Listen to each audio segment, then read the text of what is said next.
खबर शामिल कहते हैं इमरान खान की गिरफ्तारी पर एहतजाज के दौरान हंगामाराई का मुकदमा इमरान इस्माइल को पुलिस ने रिमांड मुकम्मल होने पर अदालत पहुंचा दिया है।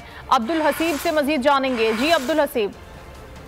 जी बिल्कुल, पुलिस ने इंतहाई सख्त सिक्योरिटी में साबिक गवर्नर सिंध इमरान इस्माइल को जो है वो दहशतगर्दी अदालत पहुंचाया और उनको जो है अब तक इतला दी है कि अदालत ने उनको जेल कस्टडी कर दिया है, अदालती रिमांड पर जेल भेजने का हुक्म दिया है।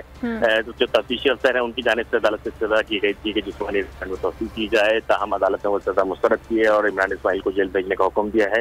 इमरान इस्माइल अदालती अहाते में गैर रस्मी हमारी गुफ्तगू हुई, उसमें से पार्टी के छोड़ने के हवाले से भी सवाल किए गए, जिसके साथ साथ आफ्ताब सिद्दीकी के हवाले से सवाल किए गए। तो इमरान इस्माइल साहब का ये कहना था कि पार्टी छोड़ने के हवाले से उन पर कोई दबाव नहीं है। आफ्ताब सिद्दीकी के हवाले से उनका कहना था कि आफ्ताब सिद्दीकी अपनी मर्जी के मालिक हैं, अपनी मर्जी से वो पार्टी में आए और अपनी मर्जी से अब्दुल हसीब आपका।